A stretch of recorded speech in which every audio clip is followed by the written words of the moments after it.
કોઈપણ મોટી દુર્ઘટના બને એટલે ગુજરાત સરકાર તરત જ એસઆઈટીની રચના કરી દેશે। અત્યાર સુધીનો ઇતિહાસ રહ્યો છે કે એસઆઈટીએ વખત સરકારને બચાવવાનું કામ કર્યું છે। ટીઆરપી ગેમ ઝોન મુદ્દે પણ એસઆઈટીના રિપોર્ટમાં કઈ ગેમ રમાઈ જાય તે કહેવાય નહીં। બંધ પરબીડિયામાં સરકાર પાસે રાજકોટ આગકાંડનો રિપોર્ટ પહોંચી ગયો છે, પરંતુ આ આગની જ્વાળામાં કેવી ખીચડી રંધાશે એ તો એસઆઈટી જાણે અને સરકાર જાણે। તો જોઈએ આજના અહેવાલમાં ગુજરાતમાં ક્યારે કેટલી મોટી દુર્ઘટનાઓ સર્જાઈ છે અને જેમાં એસઆઈટીના રિપોર્ટમાં શું બહાર આવ્યું છે અને શું એક્શન લેવામાં આવ્યું છે, કારણ કે વારંવાર મીડિયા રિપોર્ટમાં એસઆઈટી પર સવાલો ઉઠ્યા છે। નમસ્કાર, હું આપણી સાથે રીના અને આપ જોઈ રહ્યા છો ટુડે ગુજરાતી ન્યૂઝ।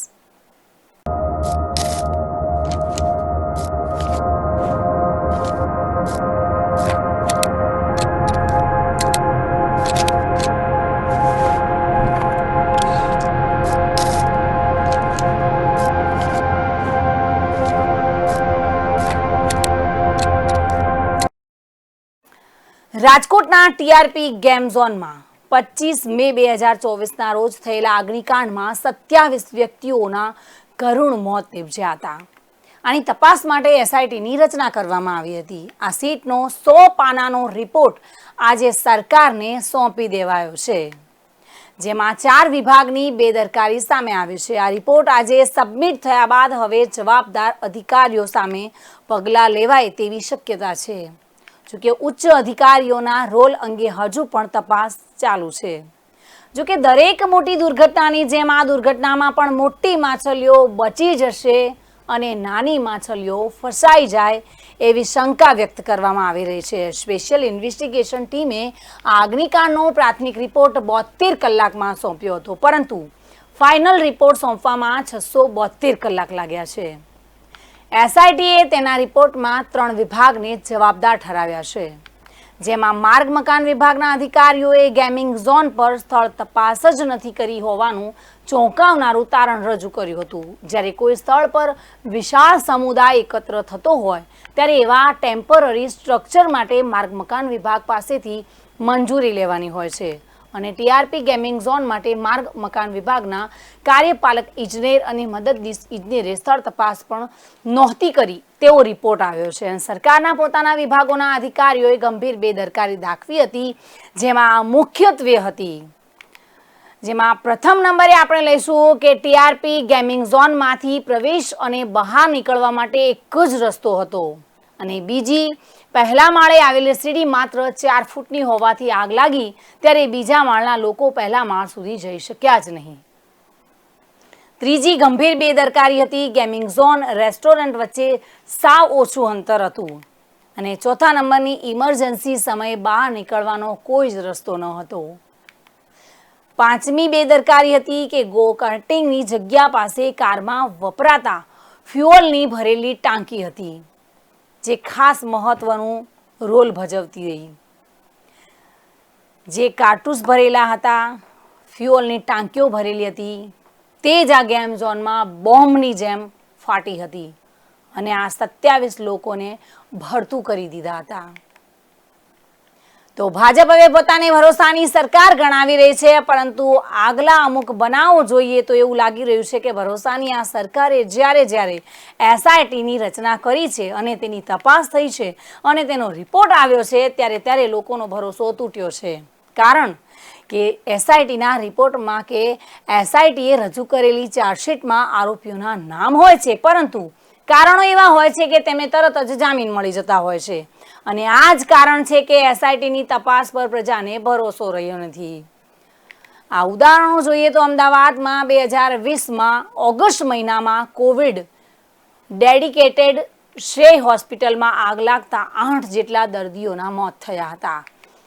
આ એ ઘટના હતી કે જ્યારે આ ઘટના બની હતી ત્યારે સમગ્ર ગુજરાતમાં તેની ચર્ચા હતી અને ત્યાર પછી હોસ્પિટલ સામે અનેક સવાલો ઉઠ્યા હતા અને ભારે ઓહાપો પણ થયો હતો અને બાદ સરકારે નિવૃત્ત જજની અધ્યક્ષતામાં એસઆઈટી બનાવી હતી। જો કે હાલ આ કેસની વાત કરીએ તો હોસ્પિટલના ટ્રસ્ટી સહિતના આરોપીઓ જામીન પર મુક્ત થઈ ગયા હતા. આવી જ રીતે સુરતના તક્ષશિલા આર્કેટમાં 2019માં આગ લાગી હતી, જેમાં ગેરકાયદેસર ધમધમતા ક્લાસીસમાં ભણતા 22 વિદ્યાર્થીઓના મોત થયા હતા. 2019માં જ્યારે આ ઘટના સામે આવી ત્યારે સોશિયલ મીડિયામાં વિડીયો વાયરલ થયા હતા. એક બાદ એક ટપોટપ વિદ્યાર્થીઓ ચોથા માળેથી નીચે પટકાયેલા જોવા મળ્યા હતા અને લોકોએ મોઢામાં આંગળા લઈને કહ્યું હતું કે અરે બાપરે, આ છોકરાઓ ઉપરથી નીચે પટકાઈ રહ્યા છે અને મરી રહ્યા છે. 22 જેટલા નિર્દોષ વિદ્યાર્થીઓ એ વખતે પણ મોતને ભેટ્યા હતા અને આ ઘટના બાદ પણ સરકારે કોઈ પણ જવાબદારોને છોડવામાં નહીં આવે તેવી ખાતરી આપી હતી. પરંતુ આ કેસમાં પણ 14માંથી 13 જેટલા આરોપીઓ એ વખતે જામીન પર છૂટી ગયા હતા. તુરંત જ કાર્યવાહી થઈ ગઈ અને તરત જ 13 જેટલા જામીન પર છૂટ્યા હતા. માત્ર કોણ પકડાયું હતું? માત્ર કોચિંગ સંચાલક જેલમાં હતો, બાકી બધાને જામીન મળી ગયા હતા. બીજી તરફ આ મામલે સસ્પેન્ડ કરાયેલા 6 જેટલા અધિકારીઓ તથા કર્મચારીઓ પણ પોતાની નોકરી પર પાછા આવી ગયા હતા. કેટલાક તો નિવૃત્ત પણ થઈ ગયા છે. જે વખતે જેના પર કેસ દાખલ થયો હતો તેમાંથી અધિકારીઓ પણ નોકરી પર લાગી ગયા અને તેમાંથી કેટલા નિવૃત્ત પણ થઈ ગયા અને પેન્શન પણ ઉતરી ગયા અને પેન્શનો લઈને હવે આરામ કરે છે. એ વાત અહીંયા હું તમને કહેવા માંગુ છું ખાસ. ત્યારબાદ આવે છે બોટાદ જિલ્લામાં થયેલા લઠ્ઠાકાંડમાં કેમિકલ યુક્ત દારૂ પીવાથી 55 જેટલા લોકોના મોત નિપજ્યા હતા. સમગ્ર ગુજરાતમાં આ વાતની રાડ બૂમ ફેલાઈ ગઈ હતી. તમામ અધિકારીઓ દોડતા થઈ ગયા હતા. તમામ જગ્યાએ રિપોર્ટ્સો આવવા લાગ્યા હતા. ચેકિંગ હાથ ધરાયું હતું. જેટલી જગ્યાએ દારૂના અડ્ડા ધમધમતા હતા તે જગ્યાના વિડીયો પણ સોશિયલ મીડિયા પર વાયરલ થયેલા જોવા મળ્યા હતા. પોલીસ પોતાના હાથમાં દંડા લીધેલા હોય અને જે બુટલેગરો હોય તેમને પણ મારતી જોવા મળી હતી. ક્યાંક ગાડીઓ રોકાવતા હતા, દારૂ પકડતા હતા. ફટાફટ જે ગુનાઓ થતા હતા તે ડિટેન થવા લાગ્યા હતા. અને આટલી મોટી 55 જેટલા લોકો લઠ્ઠાકાંડમાં મરી ગયા હતા. આટલા લોકો મરવાથી સરકાર પર અનેક સવાલો પણ ઉઠ્યા હતા અને આ ઘટનામાં પણ સરકારે કડક કાર્યવાહી કરવાની ખાતરી આપી હતી. જો કે ઘટનામાં કેમિકલ કંપનીના મુખ્ય સંચાલક સહિતના ડાયરેક્ટરો સામે કોઈ જ પગલાં નહોતા લેવાયા, એ પણ સત્ય છે. એ એસઆઈટીનો જ રિપોર્ટ હતો. એટલું જ નહીં, સાઇડ પોસ્ટિંગ પર રહેલા આઈપીએસને પણ તરત જ રેગ્યુલર પોસ્ટિંગ ફરીથી આપી દેવામાં આવી હતી. લઠ્ઠાકાંડ થવામાં જવાબદાર કોણ હતું હજુ પણ તે સાબિત નથી થયું અને તમામ જામીન પર છૂટી ગયા અને પોતાની નોકરી પર પણ લાગી ગયા. ત્યારબાદ આવે છે મોરબી દુર્ઘટના કેસ. તો મોરબી દુર્ઘટના કેસમાં તમામ આરોપીઓની જામીન મળી ચૂક્યા છે અને તે ખુલ્લા ફરી રહ્યા છે. એ તો હમણાંની જ છે, તાજી જ છે. હજુ પણ તેની શાઈ નથી સુકાઈ, કારણ કે ખૂબ જ મોટી ઘટના કહી શકાય.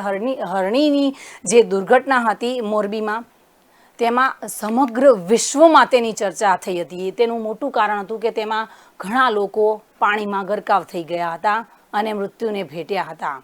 એ ચીચિયારીઓ, એ રાત પડી જવી, એ અંધારામાં લોકોની શોધખોળ કરવી, ટીમો ઉતરવી, દોડાદોડી કરવી, તમામ મીડિયામાં તેની ચર્ચાઓ થવી અને લોકો પણ હાશકારો એટલે કે હાયકારો નાખતા હતા કે આટલા લોકો મરી ગયા, આટલી મોટી દુર્ઘટના થઈ ગઈ, હવે શું થશે, આમ થશે, હવે સરકાર આમ કરી નાખશે. એ બધી તમામ વાતો થતી હતી.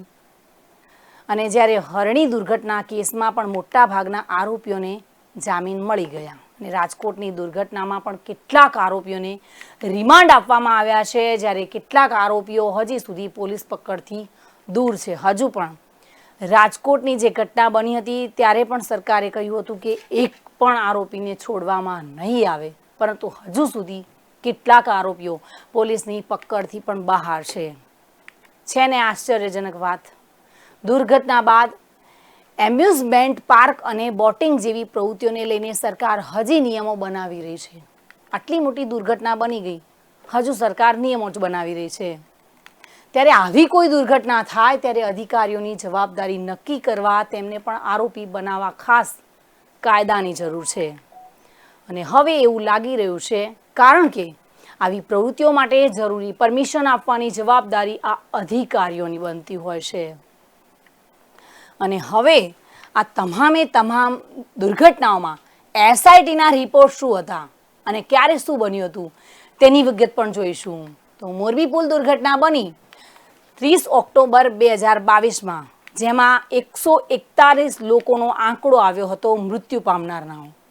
તેમાં એસઆઈટીનો ફાઇનલ રિપોર્ટ સબમિટ થયો અને તે 9 ઓક્ટોબર 2023ના રોજ, અને એસઆઈટીએ પોતાના 5000 જેટલા પન્ના ભરીને આ રિપોર્ટ સરકારને સોંપ્યો હતો. તો તેમાં એસઆઈટીએ શું કહ્યું હતું કે આ જયસુખ પટેલ અને ઓરેવા કંપનીના મેનેજરો મોરબી પુલ દુર્ઘટના માટે જવાબદાર છે. બ્રિજ ચાલુ કર્યા બાદ તેનું નિયમિત ઓડિટ થવું જોઈએ છે તેવી તેઓએ ભલામણ કરી હતી. એટલે કે જે આરોપી હતા તેઓએ તો પોતાની ફરજ નિભાવી હતી, એવો એસઆઈટીનો રિપોર્ટ છે કે જે જયસુખ પટેલ હતો તેને આ બ્રિજ ચાલુ કર્યા બાદ તેના તપાસ માટે તેને રિપોર્ટ કર્યા જ હતા, એટલે તે તો નિર્દોષ સીધો છૂટી ગયો તેવું કહેવા માંગે છે. ત્યારે વડોદરા હરણી બોટની દુર્ઘટના બની ત્યારે પણ 18 જાન્યુઆરી 2024ના રોજ 14 લોકો તેમાં મૃત્યુ પામ્યા હતા, અને જેમાં 12 બાળકો હતા, 2 શિક્ષિકા હતી. અને આ રિપોર્ટનો સાર જોઈએ તો એસઆઈટીની તપાસમાં બોટ કાંડના મુખ્ય આરોપી પરેશ શાહનું નામ ખુલ્યું હતું, અને એસઆઈટીએ 19 આરોપીમાંથી 16ની ધરપકડ કરી હતી. અને આ ઘટનામાં 58મા દિવસ પછી 2819 પાનાનો ચાર્જશીટ રજૂ કર્યો હતો. અને ત્યાર પછી સુરત તક્ષશિલા અગ્નિકાંડની દુર્ઘટના, તેનો પણ રિપોર્ટ એસઆઈટીએ આપ્યો હતો 24 મે 2019ના રોજ, જેમાં 22 લોકોના મૃત્યુ થયા હતા. તેની ચાર્જશીટ પણ તૈયાર થઈ હતી અને ટ્રાયલ અને ચુકાદો 70 દિવસમાં આપવામાં આવ્યો હતો.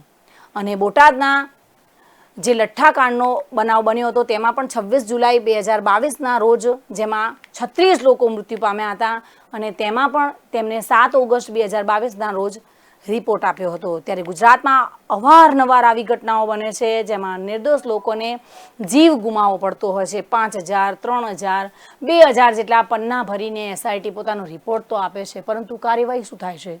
તમામે તમામ આરોપીઓ જામીન પર આસાનીથી છૂટી જતા હોય છે, ને ફરી નવો કાંડ થાય તેની સરકાર રાહ જોતી હોય છે. ત્યારે તક્ષશિલા હોય, હરણી બોટકાંડ હોય, મોરબી ઝૂલતો પુલ હોય કે રાજકોટની ગેમ ઝોનની ઘટના હોય, આવી ઘટનાઓમાં હાઈકોર્ટ જ્યારે સરકારને ઝાટકે છે ત્યારે કાગળિયા ફાઇલ કરીને તંત્ર સંતોષ માનતું હોય છે. લોકોનો રોષ ટાળવા સરકાર દ્વારા સ્પેશિયલ ઇન્વેસ્ટિગેશન ટીમ એટલે કે એસઆઈટીની રચના કરી દેવામાં આવે છે. મોરબી પુલની દુર્ઘટનામાં એસઆઈટીના રિપોર્ટ મુજબ ઓરેવા કંપની દ્વારા બ્રિજનું સમારકામ અયોગ્ય રીતે કરવાથી જ બ્રિજ તૂટ્યો હોવાનું સામે આવ્યું હતું. જ્યારે વડોદરા બોટ દુર્ઘટનામાં પણ કોન્ટ્રાક્ટરની બેદરકારી હોવાનું સામે આવ્યું હતું. હાઈકોર્ટ વડોદરા બોટ દુર્ઘટનામાં તાત્કાલિક મ્યુનિસિપલ કમિશનર સામે ખાતાકીય તપાસના આદેશ આપ્યા હતા. એડવોકેટ ઉત્કર્ષ દવેએ વખતે જણાવ્યું હતું કે એસઆઈટીનો રિપોર્ટ ચાર્જશીટનો ભાગ બનતો નથી, પરંતુ તેને ચાર્જશીટનો ભાગ બનાવવો જોઈએ, જેથી આરોપીઓ ઉપર કાયદાનો ગાળિયો મજબૂત કસાઈ શકે. રાજકોટ અગ્નિકાંડ પછી વિવાદમાં આવેલી મહાનગરપાલિકાના ખાસ કરીને આ વાત પર ધ્યાન આપીશ કે રાજકોટ અગ્નિકાંડ હમણાં જ બન્યો, ખૂબ નજીકમાં બન્યો, છતાં પણ મહાનગરપાલિકામાં યોગ થયા. અને આ દરમિયાન વજુભાઈ વાળાએ એક ટોણો પણ માર્યો હતો. તેમણે કહ્યું કે સૌ પોતાની બુદ્ધિથી ભ્રષ્ટાચાર કરે છે, કોઈનો આત્મા તેને ખોટું કરવાનું કહેતો નથી. એટલે કે આ પ્રકારની ઘટનાઓમાં એસઆઈટીનો રિપોર્ટ બહુ જ લેટ આવે છે, જેથી કહી શકાય કે સરકારી તપાસ સમિતિ પર હવે જનતાને પણ ભરોસો રહ્યો નથી. એસઆઈટી ડરાવે છે, પરંતુ તેનું કાર્ય જે રીતે સીમિત થઈ ગયું છે, જે રીતે તેનો ફાયદો કંઈ જ નથી થયો, તે રીતે હવે જનતાને એસઆઈટી પર, સરકાર પર ભરોસો નથી રહ્યો. કારણ કે એસઆઈટીના જ્યારે રિપોર્ટ આવતા હોય છે ત્યારે ખૂબ જ લેટ થઈ જતું હોય છે. શું તમે અને હું આ બધી ઘટનાઓ ભૂલી શકશો? શું આ નાની સૂની ઘટનાઓ હતી? શું આ ઘટનાઓને યાદ કરવાથી તમારી અને મારી આંખો નથી ભરાતી? આંખો બંધ કરવાથી આ ઘટનાઓ નજર સમક્ષ દેખાઈ આવે છે. એ જ તક્ષશિલામાં બાળકો નીચે પડતા, એ જ હરણી બોટમાંથી બાળકો ઊંધા વળીને ડૂબીને મરી જતા, એ જ મોરબી ઝૂલતા પુલનો ભડાકા સાથે અવાજ આવે છે અને 141 લોકો પાણીમાં ગરકાવ થઈને મરી જાય છે. ને ફરીવાર રાજકોટ અગ્નિકાંડમાં પણ એ જ મોટી દુર્ઘટના બની. તમે ને હું ત્યાં હાજર નહોતા, પરંતુ જે અંદર ચીચિયારીઓ ઉઠી હશે, બળવું, જીવતું બળી જવું એ દુનિયાનું સૌથી મોટું દુઃખ હોય છે. સાયન્સની દ્રષ્ટિએ કહેવાય છે કે માણસ જ્યારે જીવતો સળગી જાય છે તેનાથી મોટું દુઃખ કશું જ નથી હોતું.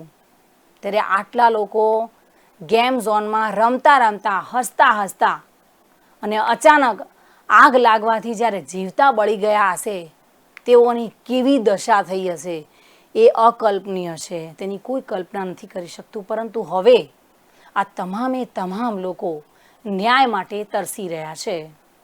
નમસ્કાર.